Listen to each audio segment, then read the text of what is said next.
കർത്താവ് നിങ്ങളോടുകൂടെ, അങ്ങേ ആത്മാവോടും കൂടെ. യോഹന്നാന്റെ വിശുദ്ധ സുവിശേഷത്തിൽ നിന്നുള്ള വായന. കർത്താവേ, അങ്ങേക്ക് മഹത്വം.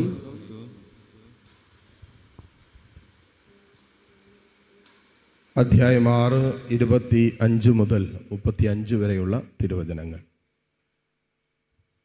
യേശുവിനെ കടലിൻ്റെ മറുകരയിൽ കണ്ടെത്തിയപ്പോൾ അവർ ചോദിച്ചു, റബ്ബി, അങ്ങ് എപ്പോൾ ഇവിടെ എത്തി? യേശു പ്രതിവചിച്ചു, സത്യം സത്യമായി ഞാൻ നിങ്ങളോട് പറയുന്നു, അടയാളങ്ങൾ കണ്ടതുകൊണ്ടല്ല, അപ്പം ഭക്ഷിച്ച് തൃപ്തരായതുകൊണ്ടാണ് നിങ്ങൾ എന്നെ അന്വേഷിക്കുന്നത്. നശ്വരമായ അപ്പത്തിനു വേണ്ടി അധ്വാനിക്കാതെ മനുഷ്യപുത്രൻ തരുന്ന നിത്യജീവൻ്റെ അനശ്വരമായ അപ്പത്തിനു വേണ്ടി അധ്വാനിക്കുവിൻ. എന്തെന്നാൽ പിതാവായ ദൈവം അവൻ്റെ മേൽ അംഗീകാര മുദ്ര വച്ചിരിക്കുന്നു. അപ്പോൾ അവർ ചോദിച്ചു, ദൈവഹിതമനുസരിച്ച് പ്രവർത്തിക്കുന്നവരാകുവാൻ ഞങ്ങൾ എന്തു ചെയ്യണം? യേശു മറുപടി പറഞ്ഞു, ഇതാണ് ദൈവഹിതമനുസരിച്ചുള്ള പ്രവൃത്തി, അവിടുന്ന് അയച്ചവനിൽ വിശ്വസിക്കുക. അപ്പോൾ അവർ ചോദിച്ചു, ഞങ്ങൾ കണ്ട് നിന്നെ വിശ്വസിക്കേണ്ടതിന് എന്തടയാളമാണ് നീ ചെയ്യുക? എന്താണ് നീ പ്രവർത്തിക്കുക? അവിടുന്ന് അവർക്ക് ഭക്ഷിക്കുവാൻ സ്വർഗത്തിൽ നിന്നും അപ്പം കൊടുത്തു എന്നെഴുതപ്പെട്ടിരിക്കുന്നത് പോലെ ഞങ്ങളുടെ പിതാക്കന്മാർ മരുഭൂമിയിൽ വെച്ച് മന്ന ഭക്ഷിച്ചു. യേശു മറുപടി പറഞ്ഞു, സത്യം സത്യമായി ഞാൻ നിങ്ങളോട് പറയുന്നു, മോശയല്ല നിങ്ങൾക്ക് സ്വർഗത്തിൽ നിന്നും അപ്പം തന്നത്, എൻ്റെ പിതാവാണ് സ്വർഗത്തിൽ നിന്ന് നിങ്ങൾക്ക് യഥാർത്ഥമായ അപ്പം തരുന്നത്. എന്തെന്നാൽ ദൈവത്തിൻ്റെ അപ്പം സ്വർഗത്തിൽ നിന്ന് ഇറങ്ങി വന്ന് ലോകത്തിന് ജീവൻ നൽകുന്നതത്രേ. അപ്പോൾ അവർ അവനോട് അപേക്ഷിച്ചു, കർത്താവേ, ഈ അപ്പം ഞങ്ങൾക്ക് എപ്പോഴും നൽകണമേ. യേശു അവരോട് പറഞ്ഞു, ഞാനാണ് ജീവൻ്റെ അപ്പം. എൻ്റെ അടുത്ത് വരുന്നവന് ഒരിക്കലും വിശക്കുകയില്ല, എന്നിൽ വിശ്വസിക്കുന്നവന് ദാഹിക്കുകയുമില്ല.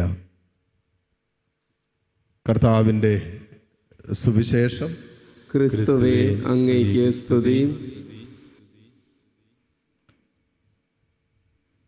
മിശിഹായിൽ ഏറ്റവും സ്നേഹമുള്ള മാതാപിതാക്കളെ, സഹോദരി സഹോദരങ്ങളെ, ഒരുപക്ഷെ ഇന്നത്തെ സുവിശേഷവും ഇന്നത്തെ വായനകളൊക്കെ നമ്മുടെ മുമ്പിൽ വല്ലാത്തൊരു ചലഞ്ചാണ് നമ്മുടെ ആത്മീയ ജീവിതത്തിൽ വയ്ക്കുക. ഇവിടെ കർത്താവ് ചോദിച്ചൊരു ചോദ്യമുണ്ട്, അപ്പം തിന്ന് സംതൃപ്തരായതുകൊണ്ടാണോ നിങ്ങൾ എന്നെ അന്വേഷിക്കുന്നത്, അത് നിത്യജീവൻ്റെ അപ്പത്തിന് വേണ്ടിയിട്ടാണ്? ഇതിപ്പോൾ ഞാൻ ഈ ചോദ്യം കർത്താവ് ചോദിച്ച തൻ്റെ അപ്പസ്തോല ഗണത്തോടും തന്നെ അന്വേഷിച്ച ജനത്തോടും ചോദിച്ച അതേ ചോദ്യം ഇവിടെ വീണ്ടും ആവർത്തിക്കപ്പെട്ടാൽ നമ്മൾ എന്തുത്തരം കൊടുക്കുമെന്നുള്ളത് ശരിക്കും നമ്മൾ ആത്മശോധന ചെയ്യേണ്ട വിഷയമാണ്. അതായത് താൽക്കാലികമായ ഏതെങ്കിലും കാര്യങ്ങളുടെ മീതെയുള്ള സംതൃപ്തിക്ക് വേണ്ടിയിട്ടാണോ അത് ശാശ്വതമായ സംതൃപ്തിയാണോ ദൈവത്തിൽ നമ്മൾ അന്വേഷിക്കുന്നത്? അതാണല്ലോ പറഞ്ഞത്, നിങ്ങൾ അപ്പം തിന്ന് ഭക്ഷിച്ചു, അതിൻ്റെ സംതൃപ്തി കൊണ്ട് ഇന്നും വന്നേക്കുക. എന്തിനാ? ഇന്നെന്തെങ്കിലും അപ്പം കിട്ടുമെന്നറിയാൻ വേണ്ടി. അതാണോ നിത്യജീവൻ്റെ അപ്പം, എന്നും നിലനിൽക്കുന്ന ശാശ്വതമായ അപ്പമാണോ നിങ്ങൾ അന്വേഷിക്കുന്നതെന്നാണ് കർത്താവ് ചോദിച്ചത്. പലപ്പോഴും നമ്മുടെ ശുശ്രൂഷകളും നമ്മുടെ ആത്മീയ ഓട്ടവും എല്ലാം ചെന്നെത്തുന്നത് വെറും താൽക്കാലികമായ സംതൃപ്തിയുടെ മീതെയാണ്. എന്തുകൊണ്ടാണെന്നറിയില്ല, വലിയ നമ്മൾ പറയുന്നത് ആത്മീയ വിപത്തിലേക്കാണ് ഈ കാലഘട്ടത്തിൻ്റെ ഓട്ടം. അത് ചെയ്തു കൂട്ടുന്ന എല്ലാ പദ്ധതികളും ആത്മീയ ശുശ്രൂഷകളുടെയൊക്കെ ആത്യന്തികമായ ലക്ഷ്യം എന്താണെന്ന് ചോദിച്ചാൽ, താൽക്കാലികമായ എന്തെങ്കിലുമൊക്കെ കാര്യങ്ങൾക്ക് നേട്ടമുണ്ടാകണം, ശമനം കിട്ടണം. ഒരു ഉദാഹരണം പറഞ്ഞു കഴിഞ്ഞാൽ, ഒരു രോഗാവസ്ഥയുടെ നടുവിലാണോ നമ്മൾ അങ്ങോട്ടും ഇങ്ങോട്ടും ഓടും? എന്തിനാ? ഈ രോഗം ഒന്ന് മാറാൻ വേണ്ടിയിട്ട്. അതിനൊരു ശാശ്വതമായ പരിഹാരത്തിലേക്കല്ല, ഒരു പെട്ടെന്ന് താൽക്കാലികമായിട്ടെങ്കിലും ഈ രോഗം ഒന്ന് മാറിക്കിട്ടണം. ജോലിയില്ലേ, ഒരു ജോലി കിട്ടണം. അല്ലെങ്കിൽ വിവാഹം നടക്കുന്നില്ലേ, വിവാഹം നടക്കണം. ധ്യാനങ്ങൾക്കും ശുശ്രൂഷകൾക്കൊക്കെ വരുന്ന പലരുടെയും ജീവിതത്തിൽ നമ്മൾ കണ്ടുമുട്ടിക്കൊണ്ടിരിക്കുന്ന ഒരു അപകടകരമായ ആലോചനയും ചിന്തയുമാണ് താൽക്കാലികമായ സംതൃപ്തിക്ക് മീതെ നിലനിൽക്കുന്ന ശാശ്വതമായൊരു സംതൃപ്തിയിലേക്ക്, നിത്യജീവന്റെ അപ്പത്തിന് ലക്ഷ്യം വെച്ചുകൊണ്ട് നമ്മൾ എത്ര പേര് ഈ പ്രഭാതത്തിൽ വിശുദ്ധ കുർബാനയ്ക്ക് വരുന്നുണ്ട്? നമ്മുടെയൊക്കെ മനസ്സിലും ചിന്തകളിലൊക്കെ ചില ആലോചനകളും ചില ആഗ്രഹങ്ങളൊക്കെ എല്ലാ ആത്മീയ ശുശ്രൂഷകൾക്ക് ഉണ്ടാകും. ഉണ്ടാകില്ലെന്നല്ല, ഉണ്ടാകണ്ടെന്നുമല്ല. പക്ഷേ അതിനേക്കാളൊക്കെ ഉപരിയായി നിലനിൽക്കുന്ന ശാശ്വതമായ, കർത്താവ് പറഞ്ഞു, നിത്യജീവന്റെ അപ്പത്തിന് വേണ്ടിയാണോ നിങ്ങൾ എന്നെ അന്വേഷിക്കുന്നത്? ഞാൻ തരുന്ന അപ്പം ഭക്ഷിച്ചാൽ നിങ്ങൾക്ക് ഒരിക്കലും വിശക്കില്ല, എന്നിൽ നിന്ന് കുടിച്ചാൽ നിങ്ങൾക്ക് ഒരിക്കലും ദാഹിക്കില്ല എന്ന് യേശു പറഞ്ഞു. അപ്പോൾ ഇവിടെ നമ്മുടെ അനുദിന ജീവിതത്തിൽ നമ്മൾ അറിയാതെ നമ്മുടെ ഉള്ളിൽ കയറിക്കൂടിയിരിക്കുന്ന ഒരു അപകടകരമായ ആത്മീയ അവസ്ഥയാണ് നമ്മൾ നിലനിൽക്കാത്ത സംതൃപ്തി. അത് കർത്താവിൽ മതി എന്ന് നിലനിൽക്കുന്നവരിൽ നിന്ന് നമ്മൾ അന്വേഷിച്ചുകൊണ്ടിരിക്കുന്നത് താൽക്കാലികമായ സംതൃപ്തിയുമാണ്. അതിനേക്കാൾ ഉപരി നിലനിൽക്കുന്ന സംതൃപ്തിയും നിലനിൽക്കുന്ന സന്തോഷവും നിലനിൽക്കുന്ന സമാധാനവും തരാൻ കഴിവുള്ള നിത്യജീവന്റെ അപ്പം ഞാൻ നിങ്ങൾക്ക് തരുമെന്ന് ഈശോ പറഞ്ഞേ. ആദ്യ വായന ശ്രദ്ധിച്ചു കഴിഞ്ഞാൽ നമുക്ക് കാണാൻ പറ്റും. പുറപ്പാടിൻ്റെ പുസ്തകത്തിൽ നമ്മൾ വായിച്ചത്, ഒരു ജനം ഈജിപ്തിൻ്റെ അടിമത്തത്തിൽ വർഷങ്ങളോളം അടിമത്തത്തിൽ കടന്ന ഒരു ജനത്തെ അവിടെ 10 അത്ഭുതങ്ങൾ ചെയ്ത് ഈ ജനത്തെ അവിടെ നിന്നും വീണ്ടെടുത്ത് വാഗ്ദാനമായി നൽകപ്പെട്ട കാനാൻ ദേശത്തേക്ക് കൊണ്ടുപോവുക. വാഗ്ദാനമാണ്, പ്രോമിസാണ്. ഇവർ കണ്ടിട്ടില്ല, ഇവരനുഭവിച്ചിട്ടില്ല, അവരെത്തിച്ചേർന്നിട്ടില്ല. ഇങ്ങനെ ശാശ്വതമായ നിലനിൽക്കുന്ന ഒരു ദേശം അവർക്ക് തരുമെന്ന് അവർക്ക് പറഞ്ഞു കൊടുത്തിട്ടുണ്ട്. ഇവർ കിടക്കുന്നത് അടിമത്തത്തിലാണ്. അപ്പോൾ ആ ഒരു വിശ്വാസവും ആ പ്രതീക്ഷയും കൊണ്ട് ഇവർ പുറത്തേക്ക് ഇറങ്ങി. മോശയുടെയും അഹരോന്റെയും നേതൃത്വത്തിൽ പുറത്തേക്ക് ഇറങ്ങി. പാതി വഴിക്ക് കുറച്ച് കഴിഞ്ഞപ്പോൾ അവർക്ക് കഴിക്കാൻ ഭക്ഷണമില്ല. ആ ദിവസം കഴിക്കാനുള്ള ഭക്ഷണമില്ലാതെ വന്നപ്പോൾ ഇവർ പിറുപിറുക്കാൻ തുടങ്ങി. ഒരു ദിവസത്തിൻ്റെ ഭക്ഷണം നഷ്ടപ്പെട്ടു പോയപ്പോൾ അവർ പിറുപിറുത്തിട്ട് പറഞ്ഞതെന്താ?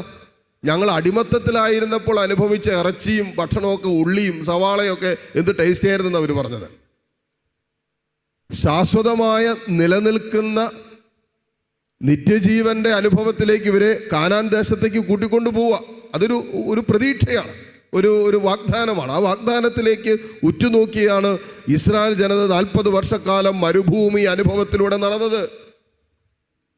വെള്ളവും ഭക്ഷണവും ഇല്ലാത്ത, പാർപ്പിടത്തിൻ്റെ സൗകര്യമില്ലാത്ത, ലോകം തരുന്ന സുരക്ഷിതത്വം ഒന്നുമില്ലാത്ത, ദൈവത്തിൻ്റെ ശക്തമായ കരത്തിൻ്റെ കീഴിൽ പകൽ മേഘസ്തംഭമായും രാത്രി അഗ്നിസ്തംഭമായും നിൽക്കുന്ന ദൈവത്തിൻ്റെ കരത്തിൻ്റെ കീഴെ 40 വർഷക്കാലം ഒരു ജനത നടന്നത് ഈ പ്രത്യാശ മനസ്സിൽ സൂക്ഷിച്ചുകൊണ്ടാണ്.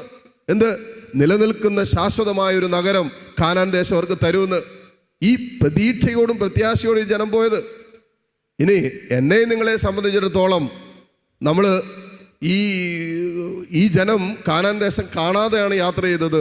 നമ്മളെ സംബന്ധിച്ചിടത്തോളം നിത്യജീവന്റെ അനുഭവം സ്വന്തമാക്കിയവരും യേശുക്രിസ്തു കാൽവരി യാഗത്തിലൂടെ നമുക്കായി നേടിത്തന്നതുമാണ്. എന്താണെന്ന് പറഞ്ഞാൽ നമ്മൾ കണ്ടു കഴിഞ്ഞൊരു അനുഭവത്തിലേക്ക് പ്രവേശിക്കാനാണ് കർത്താവ് ആവശ്യപ്പെടുന്നത്. നമുക്കായി ഓൾറെഡി നൽകപ്പെട്ടിരിക്കുന്ന, നമ്മുടെ ആത്മീയ നയനങ്ങൾ തുറന്നാൽ, വിശ്വാസത്തിൻ്റെ കണ്ണുകൾ തുറന്നാൽ കാണാൻ പറ്റുന്ന നിത്യജീവന്റെ എന്ന് നിലനിൽക്കുന്ന നിത്യജീവന്റെ അപ്പം സ്വീകരിക്കാൻ, നമ്മുടെ ആത്മരക്ഷയെ പ്രതിയുള്ള സ്വർഗരാജ്യത്തിലേക്ക് പ്രവേശിക്കുവാനുള്ള ആഹ്വാനമാണ് കർത്താവ് നമുക്ക് തരുന്നത്.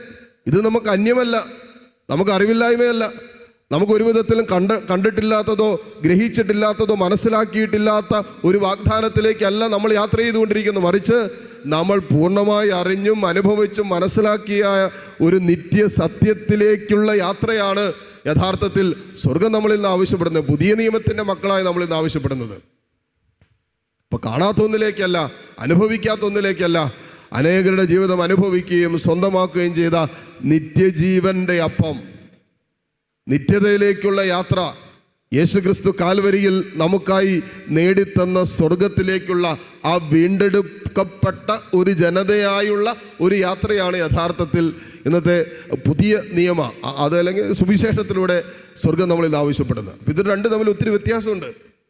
കാണാത്ത ഒന്നിനെ നമ്മളിങ്ങനെ മനസ്സിൽ കണ്ടുകൊണ്ട് യാത്ര ചെയ്യുന്നതും, കണ്ട നിലനിൽക്കുന്ന നിത്യസൗഭാഗ്യത്തെ മനസ്സിലാക്കുകയും അറിയുകയും അനുഭവിക്കുകയും ചെയ്യാൻ വിളിക്കപ്പെട്ട നമ്മൾ അതിലേക്ക് യാത്ര ചെയ്യുകയും ചെയ്യുന്നത് തമ്മിൽ ഒത്തിരി വ്യത്യാസമുണ്ട്.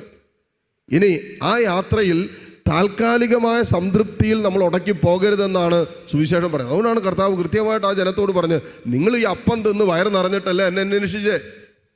ശരിക്കും നിത്യജീവന്റെ അപ്പത്തിന് വേണ്ടിയാണോ നിങ്ങൾ എൻ്റെ പുറകെ നടക്കുന്നത് എന്ന് കർത്താവ് ചോദിച്ചു. ഇതാണ് ഞാൻ ആരംഭത്തിൽ, ഇതേ ചോദ്യം ഇപ്പോൾ എന്നോടും നിങ്ങളോടും സ്വർഗം ചോദിച്ചാൽ എന്തായിരിക്കും നമുക്ക് നൽകാൻ പറ്റുന്നൊരു ഉത്തരം? ഇതാണ് യഥാർത്ഥത്തിൽ ഇന്നത്തെ വിശുദ്ധ ഗ്രന്ഥത്തിൻ്റെ, ഇന്നത്തെ വചന സന്ദേശങ്ങളുടെ കാതലായി നിൽക്കുന്ന ഒരു ആത്മീയ ആഹ്വാനമെന്നോ ചലഞ്ചെന്നോ വേണമെങ്കിൽ പറയാം. നമ്മളിപ്പോൾ മാറ്റി നിർത്തി, ഓരോരുത്തരെ മാറ്റി നിർത്തി ചോദിച്ചാൽ, മോനെ നീ എന്തിനാ പള്ളിയിൽ പോകുന്നത്, നീ എന്തിനാ പ്രാർത്ഥിക്കുന്നത്? എൻ്റെ അച്ഛാ എൻ്റെ ജോലിയില്ല അച്ഛാ, വിവാഹം നടക്കുന്നില്ല അച്ഛാ, മക്കളുണ്ടാകുന്നില്ല അച്ഛാ, പരീക്ഷ പാസ്സാകുന്നില്ല അച്ഛാ, അതുകൊണ്ട് ഞാൻ പള്ളിയിൽ പോകും, അതുകൊണ്ട് ഞാൻ പ്രാർത്ഥിക്കും, അതുകൊണ്ട് ഞാൻ ഇടയ്ക്ക് ധ്യാനത്തിന് പോകും. ഇതൊന്നും ശരിയാകാഞ്ഞിട്ട് ഒരു ധ്യാനം കൂടി കൂടും, ധ്യാനം കൂടുമെങ്കിലും ശരിയാകട്ടെ എന്ന് കരുതിയിട്ട്. അപ്പോൾ ലക്ഷ്യം എന്താ? ഇപ്പോൾ മനസ്സിൽ ഉദ്ദേശിച്ച താൽക്കാലികമായ ഒരു കാര്യം നടക്കണം. അതിനേക്കാളപ്പുറം നിത്യജീവന്റെ അപ്പമായ ജീവിക്കുന്നവനായ കർത്താവിനെ സ്വന്തമാക്കിക്കൊണ്ടുള്ള ഒരാത്മീയ പക്വത നിറഞ്ഞ ജീവിതമാണോ നമ്മൾ ലക്ഷ്യം കാണുന്നത് എന്നുള്ളതാണ് സുവിശേഷത്തിൻ്റെ സന്ദേശം. ഇത് ആദ്യവാനം ശ്രദ്ധിച്ചു കഴിഞ്ഞാൽ അതിനകത്ത് മനോഹരമായ ഒരു സന്ദേശം കിടപ്പുണ്ട്. അതെന്താണെന്നറിയാമോ? നമ്മൾ മുന്നോട്ട് യാത്ര ചെയ്യാൻ വിളിക്കപ്പെട്ടവരാണ്, പുറകോട്ടല്ല, മുന്നോട്ട് യാത്ര ചെയ്യാൻ വിളിക്കപ്പെട്ടവരാണ്. നമ്മളൊരിക്കലും അല്ലേ വണ്ടിയൊക്കെ മേടിച്ചിട്ടാണെങ്കിൽ നമുക്കൊരു ഗ്ലാസ് വെച്ചിട്ടുണ്ട്, എന്താണ് ഉള്ളിൽ തന്നെ നടുക്കൊരു ഗ്ലാസ് വെച്ചിട്ടുണ്ട് പുറകെ വരുന്ന വണ്ടികളെ കാണാനായിട്ട്. അത് വെച്ചിരിക്കുന്നത് നമ്മൾ വണ്ടി റിവേഴ്സൊക്കെ എടുക്കുമ്പോൾ പുറകോട്ട് എടുക്കേണ്ട സമയത്തൊക്കെ അത്യാവശ്യം നോക്കാനും പുറകെ നിന്ന് എന്തെങ്കിലും വരുന്നുണ്ടോ എന്ന് അറിയാനാണ്. പക്ഷെ നമ്മൾ വാഹനം ഓടിച്ചുകൊണ്ടിരിക്കുന്നത് മുന്നോട്ടാണ്, നമ്മുടെ യാത്ര മുന്നോട്ട് പോയിക്കൊണ്ടിരിക്കുന്ന. അത് കുറേ അപകടങ്ങൾ ഒഴിവാക്കാൻ വേണ്ടി, അല്ലെങ്കിൽ നമുക്ക് ഇച്ചിരി കൂടി സുരക്ഷിതത്വം കിട്ടാൻ വേണ്ടിയൊക്കെ നമുക്ക് വെച്ചിരിക്കുന്ന ഒരു ഗ്ലാസ്സാണത് എന്ന് കരുതി നമ്മൾ വണ്ടി എപ്പോഴും റിവേഴ്സ് ഗിയറിൽ പുറകോട്ടല്ല വണ്ടി പോയിക്കൊണ്ടിരിക്കുന്നത്, നമ്മൾ മുന്നോട്ടാണ് പോയിക്കൊണ്ടിരിക്കുന്നത് എന്ന് പറയുന്ന പോലെ നമ്മൾ മുന്നോട്ടാണ് നമ്മുടെ യാത്ര. സ്വർഗം ലക്ഷ്യമാക്കിയുള്ള ഒരു നിത്യജീവൻ ലക്ഷ്യമാക്കിയുള്ള യാത്രയാണ്. അതുകൊണ്ടാണ് പൗലോസ്ലീഹ പറയുന്നത്, വരാനിരിക്കുന്ന മഹത്വത്തെക്കുറിച്ച് തുലനം ചെയ്യുമ്പോൾ ഇന്നിൻ്റെ വേദനകൾ, ഈ താൽക്കാലികമായ സഹനങ്ങൾ എത്രയോ നിസ്സാരമാണെന്ന് പറയുന്നത് ഈ ലക്ഷ്യത്തെ മുൻനിർത്തിക്കൊണ്ടാണ്. അപ്പം അങ്ങനെ യാത്ര ചെയ്യുമ്പോൾ നമ്മളിപ്പോഴും മനസ്സിൽ സൂക്ഷിക്കേണ്ട ഒരു കാര്യമാണ്, ആദ്യവാനിൽ നമ്മൾ കണ്ടു ഈ പറയുന്ന ജനം മുന്നോട്ട് യാത്ര ചെയ്യുമ്പോഴും അവരിങ്ങനെ കൂടെ തിരിഞ്ഞിട്ട് പുറകോട്ട് യാത്ര ചെയ്യാൻ തുടങ്ങി. അവിടെ ആയിരുന്നു ഇങ്ങനത്തെ നല്ലതായിരുന്നു, ആടിമത്തത്തിൽ കിടന്നപ്പോൾ എന്ത് സുഖമായിരുന്നു, ആ ഇറച്ചിക്ക് എന്നാ ടേസ്റ്റ് ആയിരുന്നു, ആ മീൻ എന്നാ ടേസ്റ്റ് ആയിരുന്നു പറഞ്ഞ് ഇവർ മുന്നോട്ടുള്ള യാത്ര ചെയ്ത് നമ്മൾ സ്റ്റിയറിംഗ് പിടിച്ചിട്ട് പുറകോട്ട് യാത്ര ചെയ്ത് എന്നാ അവസ്ഥയായിരിക്കും? പുറകോട്ട് നോക്കിക്കൊണ്ടിരുന്ന മുഴുവൻ സമയം കണ്ണാടിയിൽ പുറകോട്ടുള്ള മിറർ നോക്കിക്കൊണ്ടിരുന്ന എന്നായിരിക്കും പ്രശ്നം? ഉറപ്പായിട്ട് അപകടം ഉണ്ടാവും.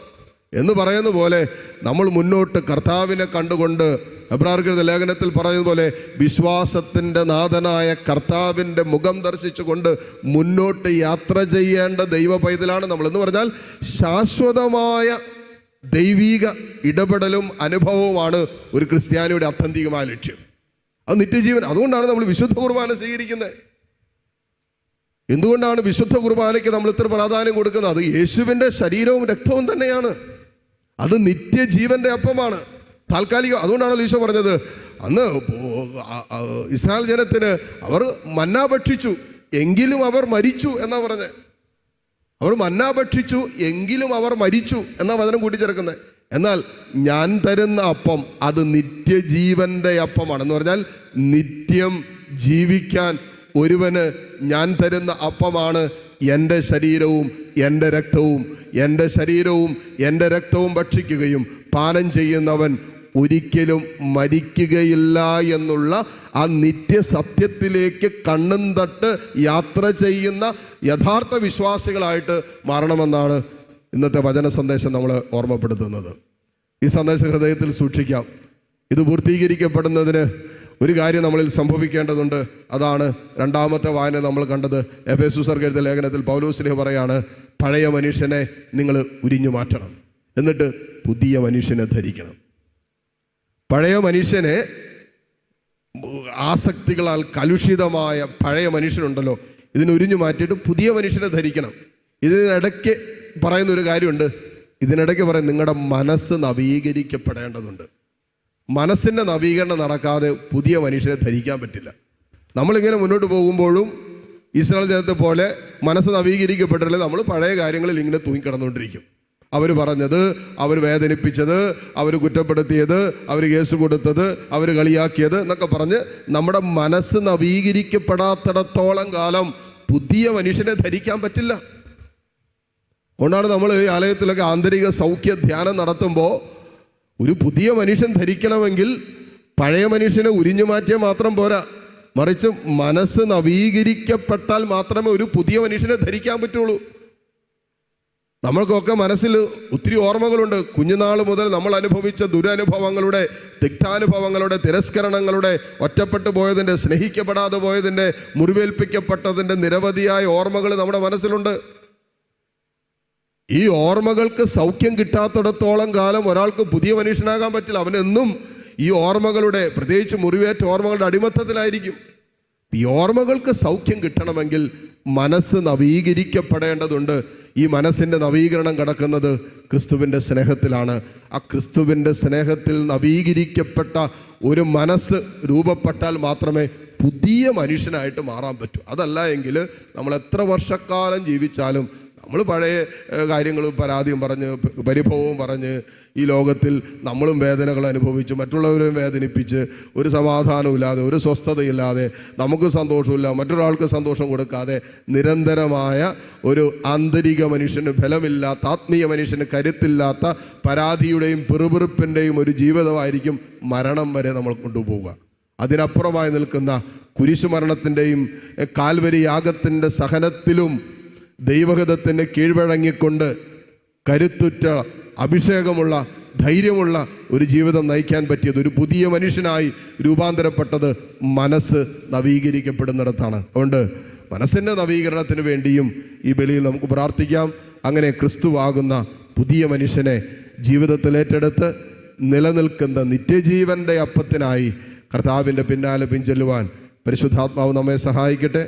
ഉള്ള കൃപയ്ക്കായി ഈ ബലിയിലൂടെ പ്രാർത്ഥിക്കുകയും യാചിക്കുകയും ചെയ്യാം. ആമേൻ.